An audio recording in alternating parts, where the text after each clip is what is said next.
자, 여러분, 이 시간에 우리가 프로이트의 정신 분석 이론에 대해서 우리가 학습해 보도록 합니다. 정신 분석 이론은 결국 가장 기본적인 베이스가 된다라는 것 여러분 기억하시고요. 그래서 정신역동 이론의 특성을 이해하시려고 노력하시고요. 또 사회복지에 기여한 점이 무엇인지 한번 여러분 학습해 보시기 바랍니다. 그 다음에 정신분석, 이 프로이트의 정신분석 이론이 인간을 어떻게 이해하는지 여기에 대해서 여러분 초점을 맞추시고요. 프로이트가 이야기한 원초와 자아, 초자아라는 이러한 것들의 특성에 대해서 이해하시려고 노력을 해 보시기 바랍니다. 자, 그러면 정신역동 이론의 특성을 먼저 우리가 이야기해 보면, 먼저 정신역동 이론이라는 것은 결국은 프로이트를 위시한 일군의 그러한 어떤 학자들의 활동이란 것들을 정신역동 이론이라고 이야기하는데, 그럼 왜 정신역동 이론이라고 이야기하냐라고 이야기한다면, 모든 인간의 행동을 정신 내적인 무엇과의 상호작용, 그래서 결국은 인간 내면에 있는 무의식이 인간 행동의 원초적 동기가 된다라는 이러한 이 관점이 정신역동 이론이다라고 이렇게 이야기할 수가 있고요. 프로이트 거를 중심으로 하면서 보되 이 정신역동 이론이 이제 각 학자마다 약간씩 다르게 이야기하고 있다라고 이렇게 우리가 이해해 볼 수 있습니다. 그래서 우리가 제일 처음에 보는 것이 바로 프로이트의 정신 분석 이론이 되어지는데, 자, 그럼 정신역동 이론의 특징은 지금 말씀한 것처럼 학자들마다 차이가 있다라는 것 여러분 이해해 두시고 있고요. 그런데 중요한 거는 어린 시절의 경험을 중요하게 본다라는 것, 이게 정신역동 이론의 핵심이다라고 이렇게 이야기해 볼 수 있겠습니다. 자, 그리고 인간에 대한 관점을 갖는데 정신역동 이론은 결정론적인 입장을 취한다라는 것. 결정론이라는 게 무엇인가 하면 이미 이루어져 있다라는 거예요. 프로이트의 것을 이야기하면 프로이트는 5세 미만의 모든 게 다 결정되어진다라고 보는 거예요. 그 이후에 일어나는 건 그때 이루어진 것 때문에 나타난다라. 그러니까 지금 나타나는 행동은 이미 언제 그 행동에 대한 원인이 잡혀져 있는 거예요? 그래서 이건 결정되어져 있는 거다. 인간 행동을 결정론적 이 입장에서 보고 있다라는 것 우리가 이해해 볼 수가 있고요. 그 다음에 인간의 행동을 과학적으로 판단하는 특징을 갖는 게 정신역동 이론의 특징이다. 자, 이것도 여러분 잘 이해해 두실 필요가 있어요. 정신역동 이론이 나오기 전까지는 인간에 대해서, 어떤 인간 행동에 대해서 어떠한 관점으로 봐야 할지라는 게 없었습니다. 근데 적어도 정신역동 이론이 맞고 틀리다, 뭐 좋다, 나쁘다 이런 걸 떠나서 인간의 행동은 무엇 때문에 나온 거다라는 것, 즉 원인을 이야기하는 인간의 행동을 원인에 따른 결과로 보기 시작했다라는 그런 관점에서 과학적 특성을 갖는다라는 것. 그 원인과 결과를 놓고 보면 원인을 찾아서 거기에 개입을 할 때 결과가 변화되어져 나가는 거잖아요. 그렇기 때문에 과학적 특성을 갖는다, 판단을 갖는다라고 이렇게 볼 수가 있어요. 다만 정신역동 이론은 이것도 중요한 내용인데, 인간의 행동을 병리적 관점에서만 파악한다라는 거예요. 뭐가 문제 있는데 그 문제가 뭐냐, 어디에서 기인했냐, 이것만 관심을 갖는다. 즉 병리적 그러한 관점을 갖는다라는 것, 여러분 이게 정신역동 이론의 전체적인 그러한 어떤 흐름이다라고 이렇게 우리가 볼 수 있겠습니다. 자, 그러면 이 정신역동 이론의 창시자인 프로이트, 그래서 그 프로이트의 이론을 정신분석 이론이라고 하는데, 자, 이 정신 분석 이론 프로이트의 것을 기준으로 해서 우리가 이제 이해를 해 나가게 되는 이런 특징을 갖는다라는 거죠. 자, 그럼 프로이트는 인간을 어떻게 봤느냐라는 프로이트의 인간관, 이 여러분 잘 이해해 두실 필요가 있어요.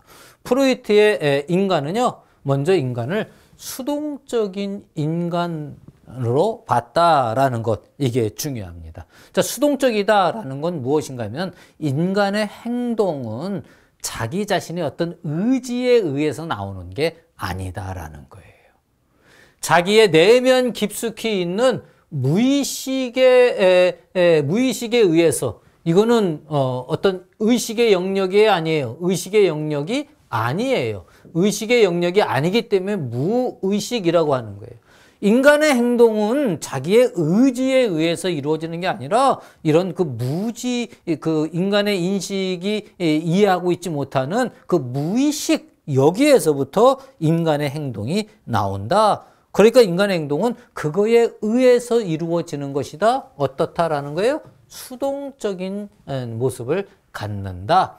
즉 무의식에 자리 잡고 있는 본능이 행동의 주체라고 이렇게 보는 것이 프로이트의 인간관이다라고 이렇게 볼 수가 있습니다.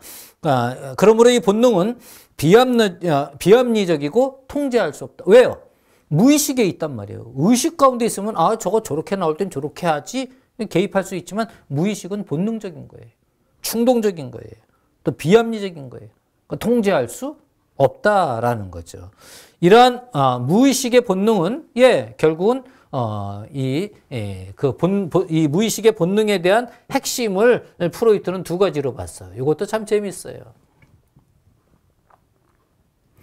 무의식의 본능은 성적 본능과 공격적 본능에 의해서 이제 결정되어진다. 이 프로이트가 이렇게 인간을 이해했다라는 거죠. 그래서 이 관점도 굉장히 중요하다라고 이렇게 우리가 이야기할 수 있겠습니다.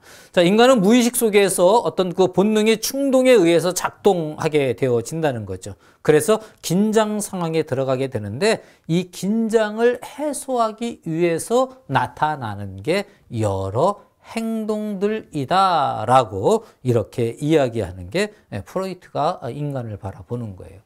또 프로이트의 인간관에서는요, 정신역동의 인간관하고 프로이트의 인간관은 거의 똑같습니다. 결정론적인 인간관을 갖는다. 인간의 성격 구조는 5세 미만에 이미 다 결정되어진다는 거예요.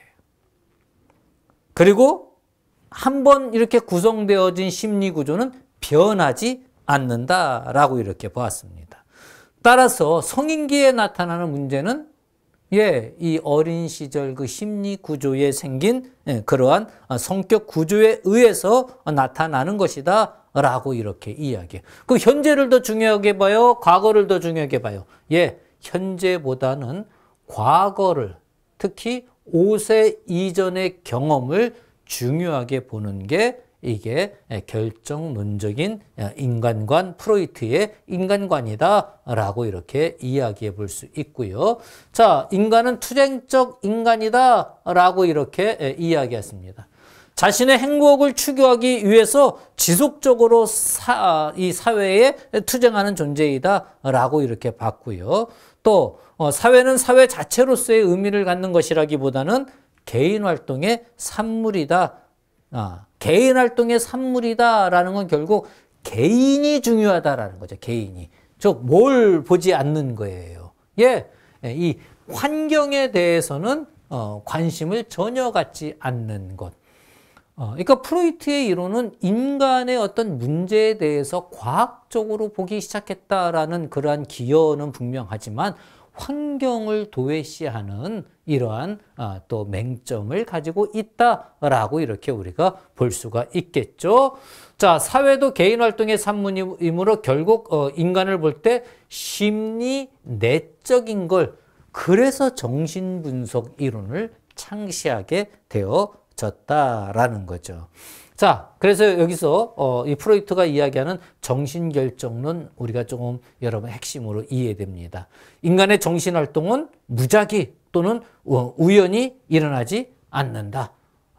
그러니까 뭔가 원인이 있다라는 거예요. 그냥 일어나는 게 아니다라는 거예요. 각 정신적 사건은 이전 사건과 연결되어 있다. 인간의 성격은 심리성적 발달 단계의 결과이다. 인간이 그 본능에서 중요하게 본 건 뭐예요? 성적인 거와 본능적인, 이 공격적인 거라 그랬잖아요. 예. 따라서 인간의 성격은 심리성적 발달 단계의 결과물이다. 성격 형성은 언제 이루어진다? 아동기에, 특히 5세 미만에 이루어진다라고 보고요. 그럼 인간 행동은 무엇이 결정하냐? 예, 무의식에 의해서 인간 행동이 결정되어진다. 라고 이렇게 보는 것이 프로이드의 이제 정신분석 이론, 프로이드가 보는 인간관이다라고 이렇게 우리가 이야기해 볼 수 있겠어요. 자, 그러면 이 프로이트가 그런 정신에 대한 정신분석에 대한 그 이야기를 할 때 정신을 지형학적인 모형으로 이야기를 했다라는 거죠. 자, 그러면 이 의식, 전의식, 무의식을 어떻게 이야기할 수 있느냐? 여러분 이걸 이야기할 때 가장 많이 이야기하는 게 바로 이제 이러한 그림이에요. 뭘 그리죠? 예, 빙산이에요, 빙산. 빙산을 보면 어때요? 예, 우리는 항상 물 위에 떠 있는 요 부분만 보잖아요. 그렇죠? 요 부분만 보죠? 요 부분만 보는데 요게 의식 부분이다. 의식은 근데 어때요? 이 전체를 봤을 때 굉장히 일부죠. 그래서 빙산의 일각이라는 말이 뭐예요? 그거 전체적인 걸로 착각하지 말아라 라는 의미잖아요. 그런데 프로이트는 그것을 의식이라고 이야기했어요. 그리고 무의식은 무엇이냐? 이 수면 아래에 있는 이 부분이 무의식이다라고 이렇게 이야기했어요. 인간의 행동은 무의식에서 나온다라고 했잖아요. 그러니까 여기가 더 본원적이고 크다라고 이렇게 이야기하는 것이고, 자, 전의식은 무엇이냐? 요 의식과 무의식 요 사이 이 물결이 어떻게 움직이냐에 따라서 요 부분이 보이기도 하고 안 보이기도 하고 하잖아요. 그 부분, 이것을 의식의 어떤 이전 모습이다. 그래서 전의식이라고 이렇게 이야기했습니다. 자, 그러면 의식이라는 건 현재 느끼는 것, 현재 경험하는 것, 현재 감각하는 것, 이러한 것들을 이야기하는 게 의식이다라는 거예요. 그런데 이것도 경험한 것도 어떤 그 시간이 지나고 그러면 이제 무의식으로 이제 떨어져 나간다라고 이렇게 이야기하죠. 정신생활의 극히 일부만이 의식에 속한다. 극히 일부분이라는 거예요. 많은 게 아니다라는 거죠. 자, 전의식이라는 것은 의식과 무의식 그 사이에서 왔다 갔다. 그래서 생각이 안 나요. 왜냐면 의식이 아니니까. 근데 조금만 생각하면 이제 끄집어낼 수 있는 것, 이러한 것들을 전의식이라고 이렇게 이야기하는데, 뭐 그냥 제가 예를 한번 이렇게 들어봤습니다. 여러분 저녁에 퇴근해서 아파트 주차장도 지하 2층, 지하 3층 이렇게 돼 있단 말이죠. 세워놨는데 어느 날 차를 타려고 출근하려고 나가다가 내가 차를 어디다 세웠지? 그래서 2층 가서 이걸 계속 누르는데도 아무 반응이 없어요. 어떻게 된 거지? 조금 생각해 보니까 맨날 세우던 건 2층이었지만 전날에는 2층에 자리가 없어서 지하 3층에 내려가서 된 거를 그걸 기억하지 못하고는 막 어리둥절하다가 조금 생각해 보니까 어제 3층으로 내려갔지, 이렇게 되어지는 것. 이런 게 예를 들자면 의식되어지지 않아요. 그런데 조금 애써서 끄집어내면 또 나오는 것, 이러한 것들을 전의식이라고 이렇게 이야기했고요. 자, 무의식은 무엇이냐? 무의식은 말 그대로 이 아랫부분이에요. 이 아랫부분이어서 이거는 의식되지, 전혀 의식되지 않는 영역이 이 무의식이다라는 거예요. 그리고 이 영역에는 중요한 게 자료들을 억압이라는 기제를 통해서 무의식으로 들어가게 한다라는 거죠. 그러니까 여러분 과거의 경험 다 기억하지 못하고 있잖아요. 어린 시절 경험 기억하고 있어요? 그게 억압을 해서 여기로 다 집어넣었다라는 거죠. 그러니까 어린 시절의 기억이 사라진 게 아니에요. 뭐예요? 무의식에 들어가서 지금 나한테 의식되고 있지 않은 거예요.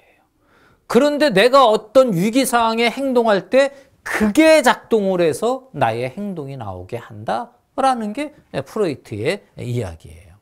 자, 그래서 인간 행동은 대부분 의식할 수 없는 무의식에 있는 자료들에 의해서 결정되어진다라고 이렇게 보는 게 이 프로이트의 이론의 핵심이다라고 이렇게 볼 수가 있다라는 거죠. 그래서 여러분 우리가 말실수나 꿈이나 망각 이러한 것들이 들 수 있는데 이러한 것들이 무의식에 있는 게 순간순간 나오는 어떤 그러한 모습이다라고 이렇게 이야기해요. 그래서 프로이트는 치료를 이야기할 때도 이 꿈이라는 거 이거를 치료의 방법으로 활용하기도 해요. 그러니까 무의식에 있는 걸 끄집어내는 게 말실수, 망각, 그리고 꿈 이러한 것들이 이제 무의식에 있는 것들을 순간순간 드러내주는 것이다라고 이렇게 이야기하고 있죠.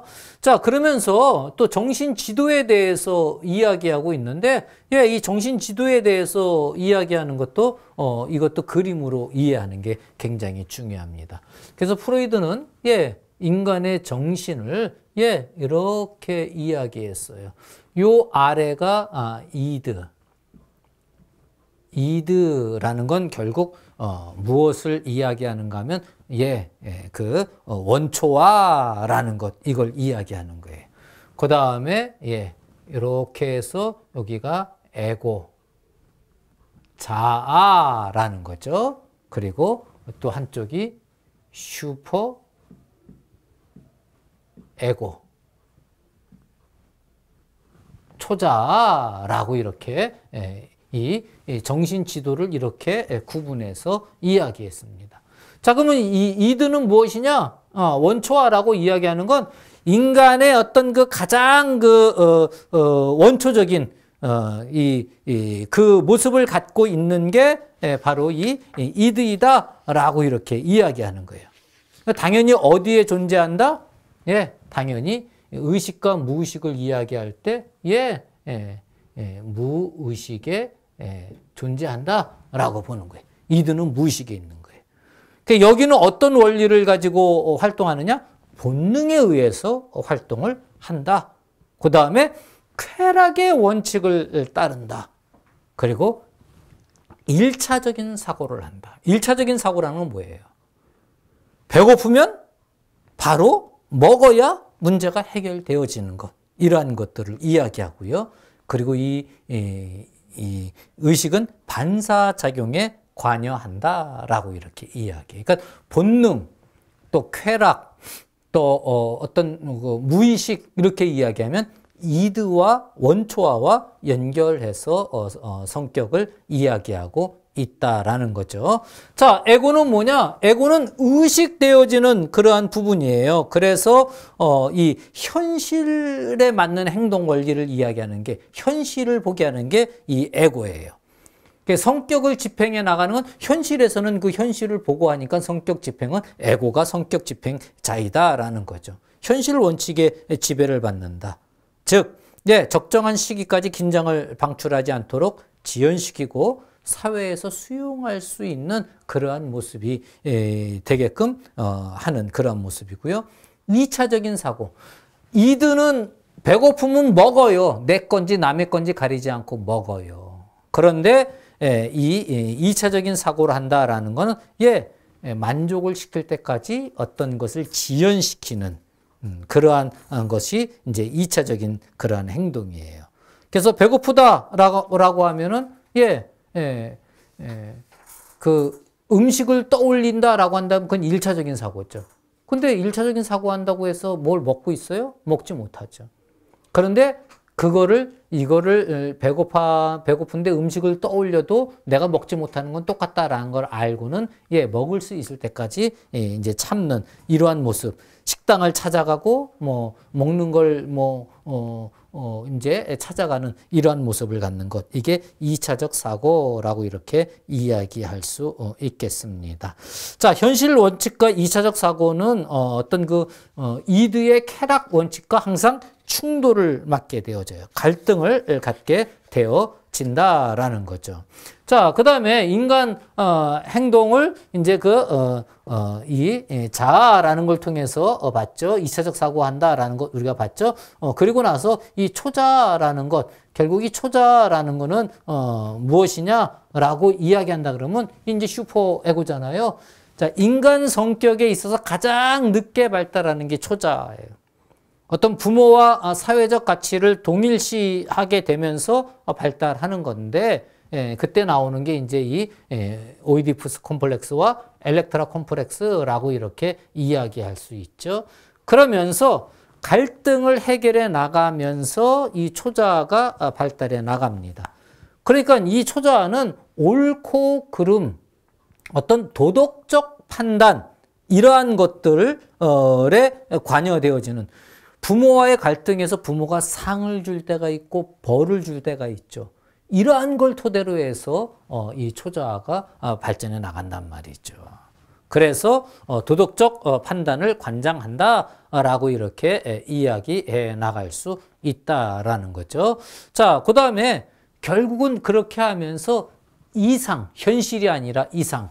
자, 여기는 본능을, 쾌락을, 여기는 현실적인 어떤 현실을, 여기는 이상을 추구해 나가는 그러한 모습들을 주관해 나간다라고 이렇게 우리가 이야기해 볼 수 있겠습니다.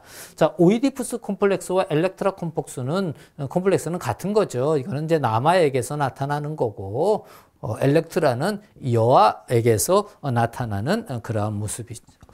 성적 대상을, 남자는 자기 엄마를 성적 대상으로 여긴다는 거예요. 그러다 보니까 엄마에겐 이미 대상이 있어요, 없어요? 아빠란 대상이 있잖아요. 그러다 보니까 아빠하고 나하고 적대가 되는 거예요. 그러면서 아빠가 내 꼬추를 거세할 거다라는 이런 불안감을 갖는 게 이게 오이디푸스 콤플렉스예요. 그 아빠와 자기를 동일시하면서 그 아빠를 경쟁자로 보는 거죠. 그 말은 경쟁자로 보면서 이 결국은 아빠의 모습, 그 남자다움을 거기서 이제 키워나가는 거고요. 여자는 마찬가지로 아빠를 나의 성적 대상으로 본다는 거예요. 그러다 보니까 경쟁자가 누구예요? 엄마죠. 그래서 엄마가 나를 가만두지 않을 거다라는 불안감을 갖는 게 엘렉트라 컴플렉스다라는 거죠.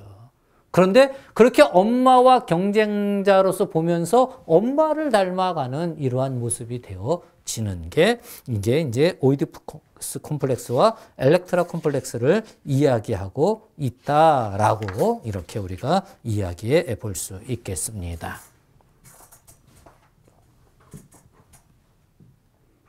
자, 여러분, 그 프로이트의 정신분석 이론을 전체적으로 우리가 한번 살펴보았습니다. 자, 그렇다 그러면 이제 우리가 또 무엇을 생각해 보는가 하면 이 프로이트의 정신분석 이론을 통해서 이제 이야기하는 것들, 그래서 심리성적 발달 단계라 그럴지 또 방어 기제라 그럴지 이러한 거에 대해서 우리가 학습하는데 역시 키포인트는 그 리비도에 대한 이해, 그 다음에 심리성적 발달 단계에 대한 그러한 이해, 그리고 이러한 정신분석 이론이 사회복지 실천에 어떠한 영향을 미쳤느냐라는 것, 이러한 것들을 우리가 한번 함께 살펴보도록 하죠.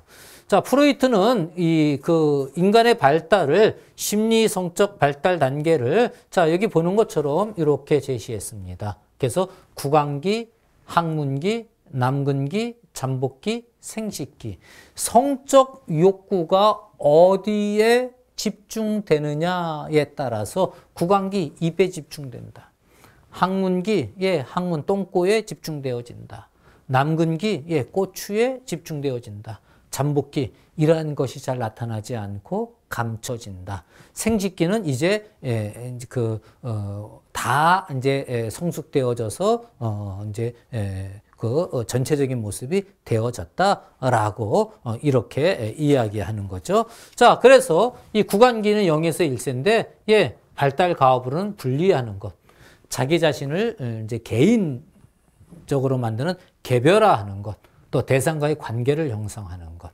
또 학문기는 1에서 3세인데, 여러분 이 학문기에는 결국 배변 활동 이런 것들을 하게 되잖아요. 그러다 보니까 이제 책임성과 통제를 수용하는 것. 그 다음에 권위적인 인물과 협상을 해나가는 이러한 모습. 자, 남근기는 자신의 꼬추에 관심을 갖는 이제 그러한 시기인데 3에서 6세 정도인데, 예, 가정 내에서 자신의 지위와 일치하는 어떤 성적 오리엔테이션, 성적 지향 이러한 것들을 이제 설정하는 그러면서 사회의 가치와 윤리를 다룰 수 있는 능력을 표현하게 되어지는 거고요. 잠복기는 6에서 12세인데 이때는 보다 높은 방어 기제로 이동해서 이 성적인 이러한 부분들은 나타나지 않고요. 생식기는 이제 12세 이후인데 일과 사랑에 대해서 이제 자신의 모습을 이제 가질 수 있는 이러한 모습이 되어진다라는 거죠. 자, 그럼 기간마다 특징을 좀 간략하게 또 우리가 정리하면서 넘어가도록 합시다. 자, 구간기 0에서 1세를 먼저 우리가 한번 생각해 보도록 하죠. 구간기. 그러면 여러분 중요한 건요. 성적 리비도가 어디에 집중되냐라는 거예요. 말씀드렸잖아요. 성적 리비도가 어디에? 구강, 입을 얘기하잖아요. 예, 구강에 집중된다. 그래서 입에 집중되기 때문에 구강기라는 거예요. 여기서 이제 이 프로이트가 이야기하는 리비도의 개념이 있죠. 그 리비도의 개념이 프로이트는 뭘로 보는 거예요? 성적 충동, 어떤 공격적 성향, 이러한 것으로 보는 게 프로이트가 볼 때 리비도이다라고 이렇게 우리가 이야기할 수 있죠. 자, 그럼 구간기의 특징 여러분 어린아이 구간기 때의 특성을 잘 생각하면 되어져요. 빨기, 삼키기, 깨물기 이런 것들로 쾌감을 느끼기 위해서 그러한 것들을 한다라는 거예요. 자, 구간기에는 수동적이냐 아니면 이제 공격적이냐 이러한 성격이 갖춰질 수 있는 시기이다라는 거죠. 자, 그럼 수동적 성격이 형성되면 매사에 수동적인 특성이 되어지고 그다음에 미성숙해요. 미성숙해서 불안해하고 이러한 모습을 갖는 게 이제 수동기라고 이렇게 이야기할 수 있습니다. 자, 이 공격적 성격이 형성된다라고 하면 논쟁적이고 사람이 논쟁적이다 이러한 사람들은 결국 이 구간기 때 어떠한 모습을 가졌다라는 거예요? 구간 공격적인 성격이 형성되어졌다는 거죠. 어떤 사람들의 어떤 모습이 있을 때 비꼬기 좋아하는 이러한 모습들을 갖는 것. 이게 구강 공격적 성격이 그러니까 구간기 때 그런 성격이 형성되어졌다라고 이렇게 이야기하는 것이죠. 자, 6개월이 되기 이전에는 대상의 부재 상태로 자신의 욕구를 만족시켜줄 수 있는 사람과 자기 자신이 분리되어져 있다는 걸 알지 못한다라는 거예요. 6개월이 지나면서 자신의 욕구를 채워줄 수 있는 대상, 그게 누구예요? 어머니죠. 어머니, 얘가 존재한다는 것을 알게 되면서, 이제 자기를 구별하게 되는. 이게, 개별화라는 그러한 이야기로 할 수가 있죠. 그래서 그 대상이 보이면 안정감을 느끼지만 그 대상이 보이지 않으면 안정감을 느끼지 못하는 것. 그 다음에 이유가 시작되면서 욕구, 불만이 이제 생기게 되는. 그래서 이제 양가 감정을 갖게 되어지는 이러한 게 이제 이 구간기의 특징이고요. 그리고 이 구순기에 적절한 만족을 얻지 못한 아이는 성인이 되어서도 낙천적이고 또 조바심이 없고 또 음식을 즐기는 그러한 모습이 되지 못한다. 반대로 반대의 경우에는 의타심이 많고 또 비꼬기 좋아하고 언쟁을 좋아하는. 그러니까 구강수동적이냐 구강 공격적이냐 이러한 모습이 형성되어진다라고 이렇게 우리가 이야기해 볼 수 있겠습니다. 자, 그러면 항문기라고 봅시다. 항문기는요, 1에서 3세인데 결국 리비도가 어디에 집중되는 거예요? 리비도가 항문에 집중되어지는 거예요. 그래서 여러분 1에서 3세 아이들을 보면 자꾸 자기 손이 자기 우리가 애기들이니까 똥꼬라 그럴 수 있죠. 똥꼬에 자꾸 손이 가는 그 이유가 뭐냐면 거기에 리비도가 집중되어진다라고 이 프로이트는 그렇게 해석을 한 거죠. 그래서 만지면서 쾌감을 느끼고자 한다는 거예요. 처음으로 외적 규제를 받습니다. 어떤 규제를 받는가 하면 배변 훈련을 하면서 외적 규제를 받게 되는 게 이 항문기이다라고 이렇게 이야기할 수 있습니다. 그러면서 이제 부모, 이드의 욕구와 부모와 갈등을 겪게 되는 이러한 모습이 되어진다는 거죠.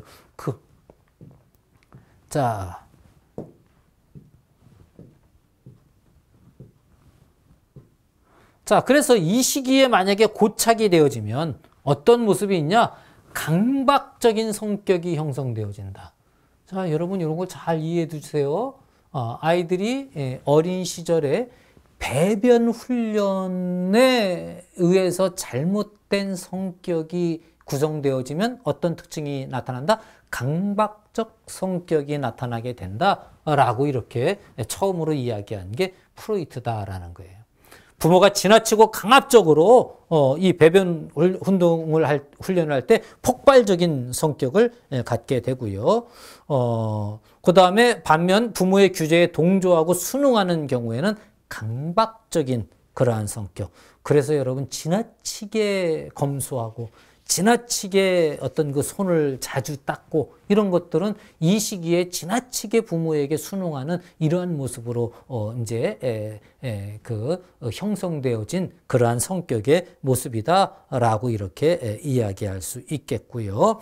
자, 이 시기에 고착된 사람은 주로 어떤 방어 기제를 많이 사용하는가 하면 반동 형성이라는 방어 기제, 즉 자신이 겪고 있는 이 불합리 또 이 불편함 이것을 반대로 이렇게 하는 그러한 모습으로서 이제 나타나게 되는 반동 형성이라는 이 방어 기제를 사용하게 되어진다라고 이렇게 우리가 이야기해 볼 수 있겠습니다. 자, 그 다음에 남근기는 3에서 6세인데 리비도가 어디에 집중된다? 남근의 이 근이 바로 이 뿌리 근자죠. 바로 성기를 이야기합니다. 그러니까 리비도가 어디에? 성기에 집중하는 시기가 남근기이다. 그래서 어린 아기들 보면 자기 고추 갖고 놀아요. 가만히 보세요. 요 3살에서 6세 정도 되는 경우를 보면 자기 고추를 갖고 놀아요. 우리가 어른들이 이야기하는 자위라고 할 수는 없지만 일종의 자위 행위를 하고 있는 것들이에요. 근데 왜 그런가 하면 리비도가 성기에 집중되는 시기이기 때문에 그렇다라는 거죠.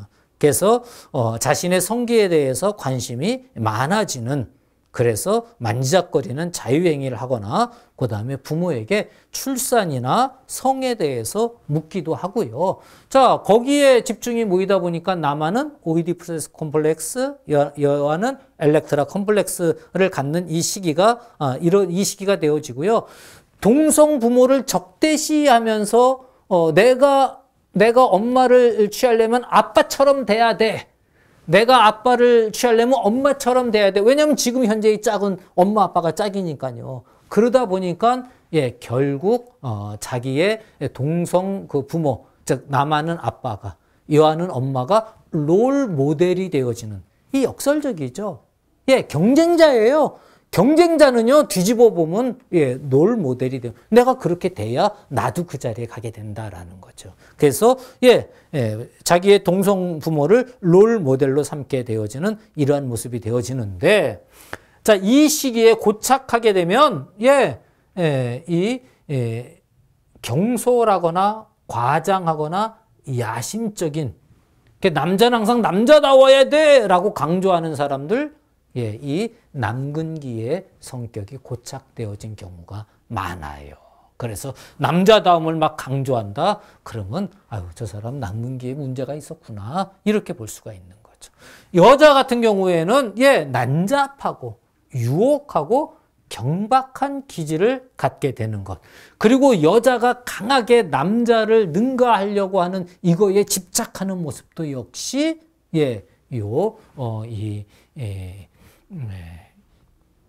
남근기의 성격이 고착되어진 그러한 모습이다라고 이렇게 우리가 이야기해 볼 수 있겠습니다. 자, 그다음 그 심리성적 발달 단계는 잠복기죠. 잠복기라는 건 리비도가 특정 부위에 집중되지 않는 걸 잠복기라 그래요. 그러니까 어떤 그 특징들이 나타나지 않아요. 그래서 이 잠복기는 원초화보다 자아나 초자아가, 그러니까 본능보다는 자아나 초자아가 더 강해지는 이러한 시기입니다. 그래서 이 시기에 고착되면 이성에 대한 그 관심이 정상적으로 발달하지 못해서 동성 간의 우정에 집착하게 되어지는 이러한 모습이 나타날 수 있는 것이 이 잠복기이다라고 이렇게 이야기할 수 있겠고요. 자, 생식기는 12세 이후를 생식기라 그래요.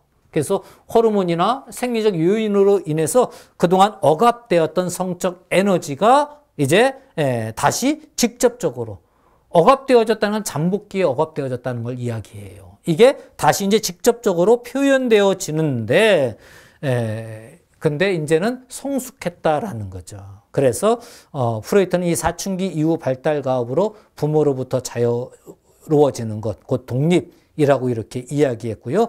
프로이트는 이 생식기를 가장 이상적인 성격이라고 이렇게 이야기했어요.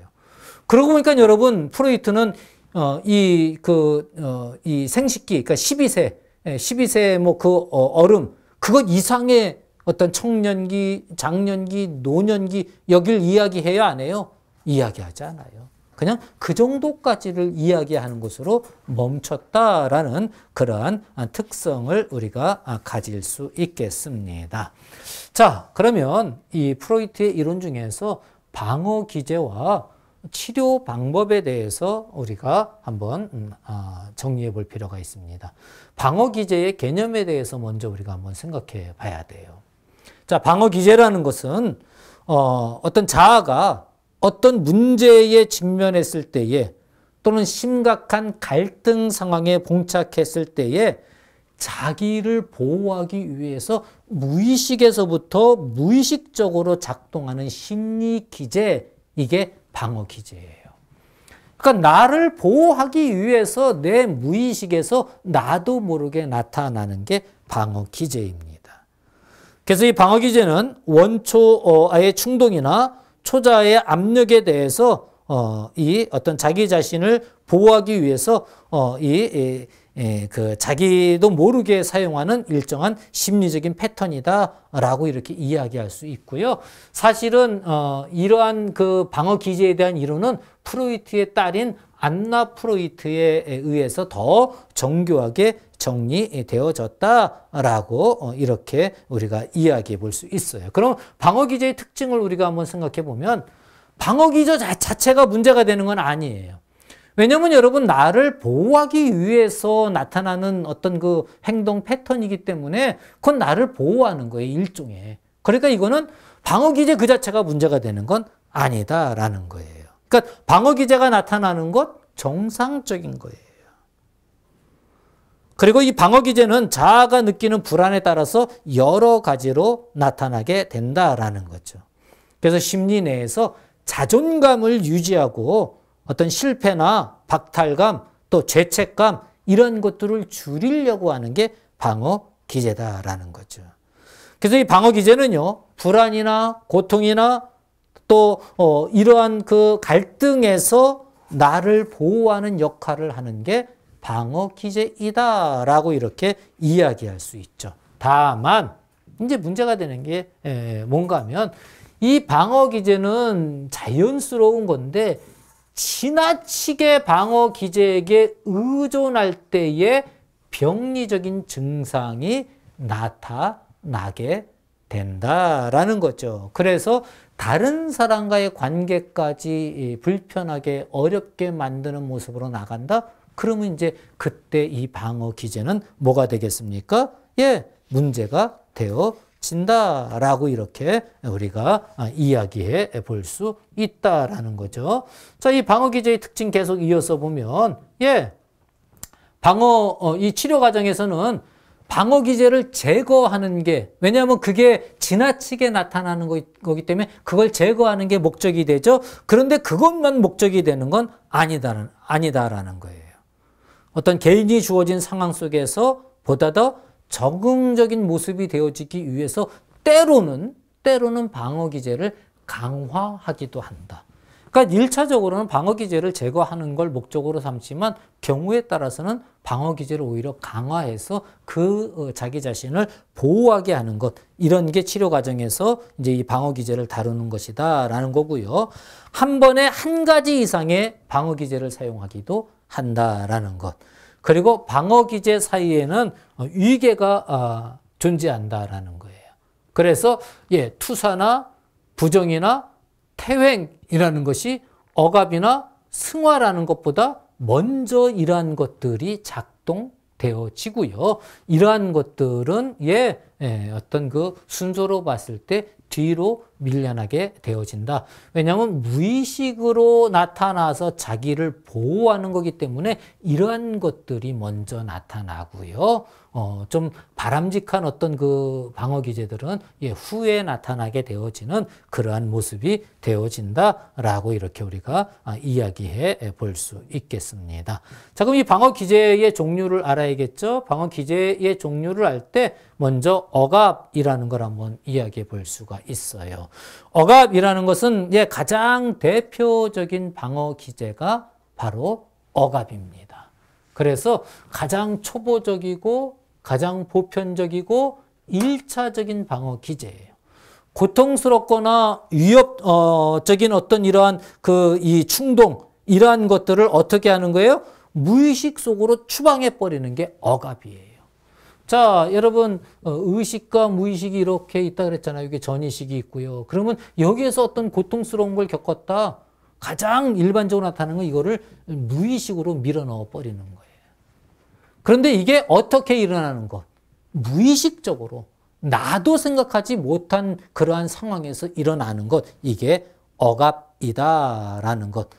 여러분, 이제 이런 걸 보세요. 고통스러운 것에 대해서 기억을 상실하거나 귀찮은 과제나 약속에 대해서 깜빡 잊는 것. 이러한 것들이 바로 억압을 보여주는 하나의 예이다라는 거죠. 자, 그런데 방어 기제에는 억제라는 게 있습니다.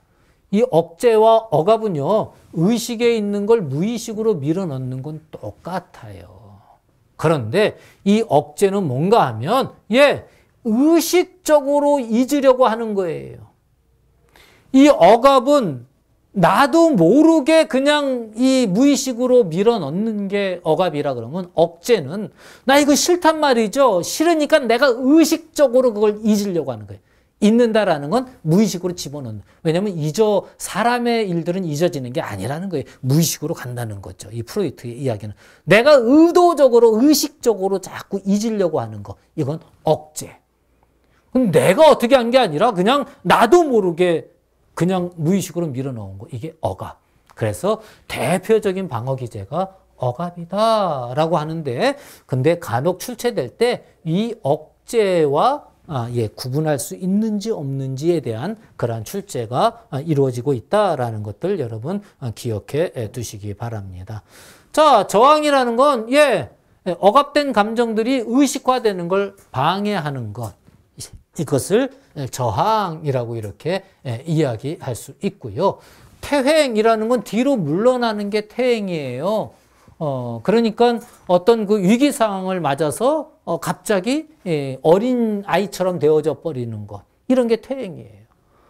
그래서 여러분 아기들 잘 자랄 때 보시면 똥오줌 잘 가리던 애가 동생이 태어난 다음에 갑자기 똥오줌을 다시 가리지 못하는 모습이 나타날 때가 있어요. 왜 그런가 하면 이게 퇴행하는 거예요.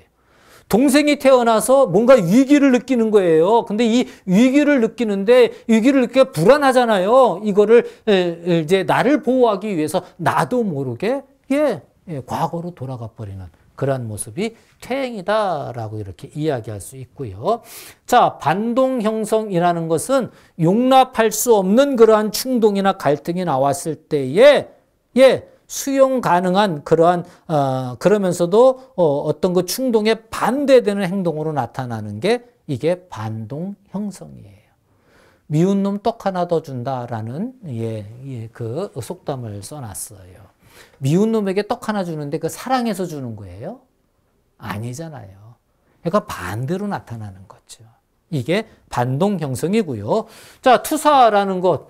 자, 이 투사도 중요한 그러한 방어 기제 중에 하나입니다. 자, 스트레스나 불안의 원인을 다른 사람에게 전가시키는 걸 투사라고 해요.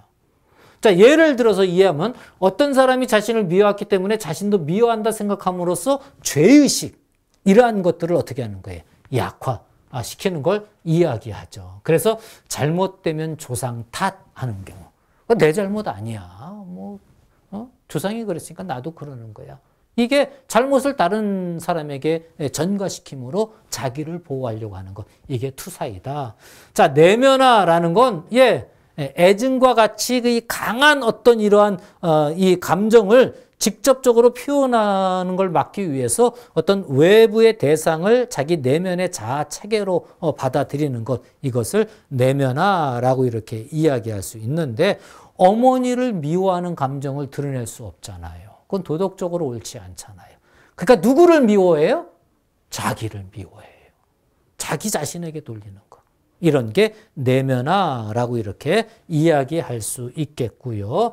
자, 그 다음에 동일시라는 것도 우리가 한번 합리화라는 것, 합리화라는 것은 부적응이나 실패를 정당화하는 걸 합리화라고 해요. 이 예를 들어보면 잘 볼 수가 있어요. 이 심포도와 여우라는 동화 있죠. 부리를 가진 동물과 여우가 이 긴 병 안에 있는 음료를 먹으려고 그러는데, 이 부리를 가진 그 새는 그걸 잘 먹는데 여우는 먹을 수 있어요? 없어요? 없어요. 그러니까 여우가 뭐라 그래요? 그깟 심포도주를 누가 먹는다고? 사실 자기 먹고 싶었어요. 먹으려고 했는데 먹을 수 없어요. 그런데 그거를 자기가 합리화하는 거죠. 그건 신 거야. 그건 줘도 안 먹어. 이런 식으로 나가는 게 합리화라고 이렇게 이야기할 수 있고요. 동일시는요, 용납할 수 없는 충동 자체는 부정하고요. 그 충동을 갖고 있는 사람을 같이 여겨버리는 것, 이것을 동일시라고 이렇게 이야기할 수 있지요. 여러분, 존경하는 스승의 사상을 무의식적으로 받아들이는 것도 동일시예요. 아무리 존경한다 하더라도 그 사람의 가르침 속에서 내가 받아들일 만한 걸 받아들이는 거죠. 근데 내가 받아들일 만하지 않은 건데도 존경하기 때문에 무조건 받아들이는 것. 이런 것들이 동일시라고 이렇게 이야기할 수 있다라는 것이죠. 자, 그 다음에 이제 보상이라는 것, 심리적 약점이나 제한점이 있는 사람이 이것을 보충하기 위해서 약점을 상쇄시켜 나가는 이러한 것이 보상이라고 이야기할 수 있는데, 나폴레옹 예를 제일 많이 듭니다. 키 작은 나폴레옹이 나폴레옹이나 또 성적 무능력에 있던 히틀러가 어떤 이 공격적 어떤 이 리더십을 가짐을 통해서 나는 강력한 사람이야, 난 괜찮은 사람이야 라고 이렇게 생각하게 되는 거. 이게 보상 심리죠. 우리 속담에는 작은 고추가 맵다, 고추가 작다, 이건 어떤 그 문제를 이야기하잖아요. 근데 맵다, 더 강하다, 뭐 이런 걸로 이야기한단 말이죠.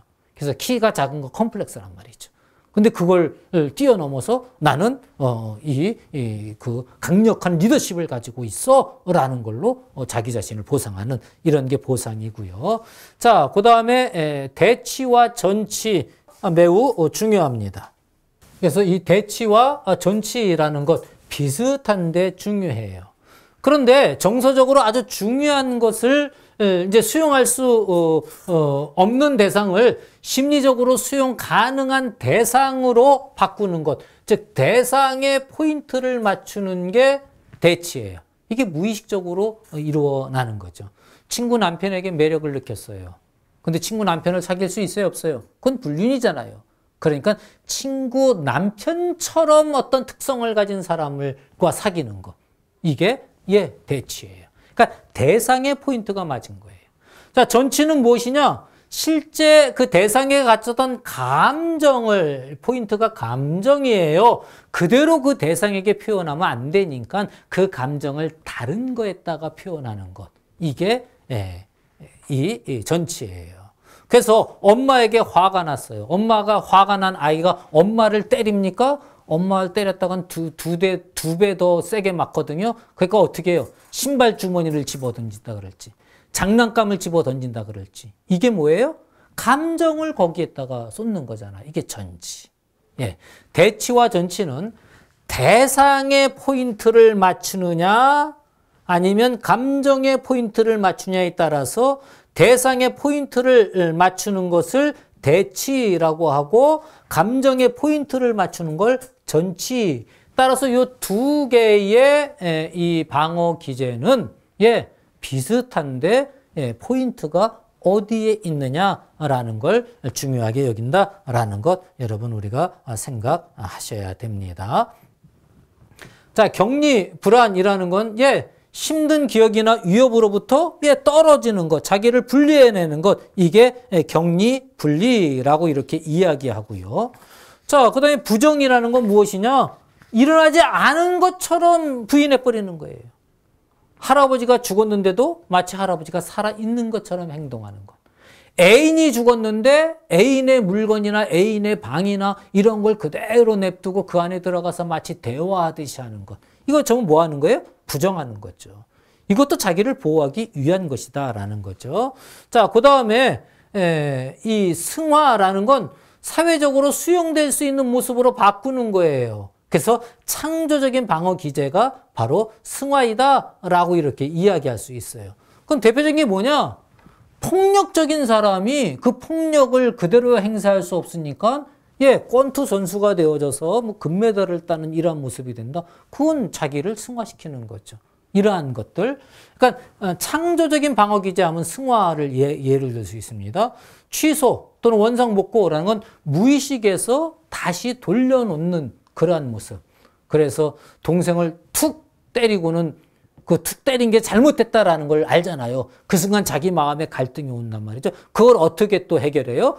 툭 때려놓고는 갑자기 막 얼굴 쓰다듬고 자기 거 하나 더 주고 마치 안 때린 것처럼 하는 거. 이러한 것이 취소나 원산 복구라고 이렇게 이야기할 수 있고요. 전환 또는 신체화라는 것은 어떤 신체적인 심리적인 갈등이 신체적인 어떤 그런 모습으로 나타나는 걸 이야기하고요. 해리라는 것은 어떤 문제의 근원이나 어떤 그 성격의 일부가 당사자의 의식에서 벗어나는 것. 그러니까 이중인격 같은 모습을 갖는다 그럴지. 이런 게 해리고요. 지성화라는 것은 어떤 고통스러운 감정과 충동을 누르기 위해서 그거를 직접 경험하는 대신 그것들에 대해서 많이 생각하는 것. 그걸 지성화라고 이렇게 이야기할 수 있습니다. 자, 그러면 이 프로이트의 치료 방법은 무엇이냐? 프로이트는요, 결국 무의식에 있는 것들을 표현을 끄집어내게 하는 거죠. 무의식에 있는 게 모른단 말이죠. 근데 그거를 끄집어내게 해서 그 대상자가 가지고 있는 행동에 대해서 통찰력을 얻는 게 이 프로이트의 치료의 그러한 핵심이다라는 거예요. 심리적인 문제가 된 건 어릴 적 트라우마나 오이디푸스 콤플렉스에 의해서 심리적 문제를 갖고요. 또한 심리적 문제를 갖는 것은 또한 발달 단계에 고착되거나 병적 방어 기제를 갖는 이러한 모습 때문에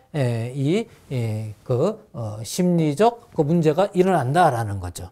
이런 걸 치료하기 위해서 어떻게 하느냐? 자유연상법을 이야기해요. 자유연상법은 아무런 제약 없이 그냥 계속 생각나는 대로 이야기하는 거거든요.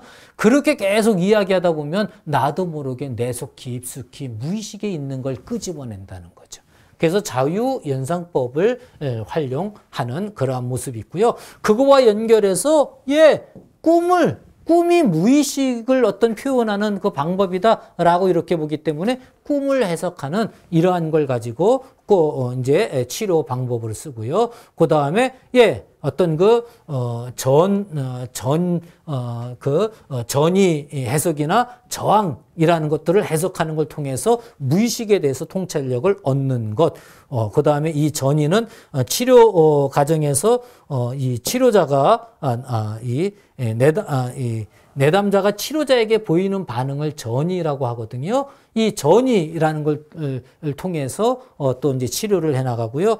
이제 중요한 건 역전이는 뭐냐면은 치료자, 분석가가 자기의 그 전이를 내담자에게 보이는 걸 역전이라고 해요.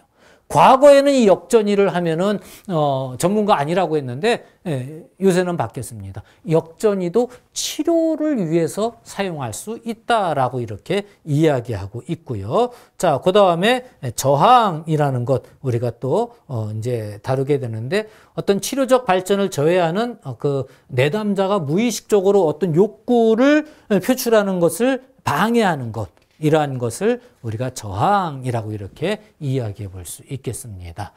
자, 그럼 이 사회복지 실천에 미친 영향은 무엇이냐? 여러분 이미 달았어요. 가장 중요한 건 사회복지의 이론적 토대를 마련해 준 거예요. 과학적 사회복지가 되게 했다라는 거죠.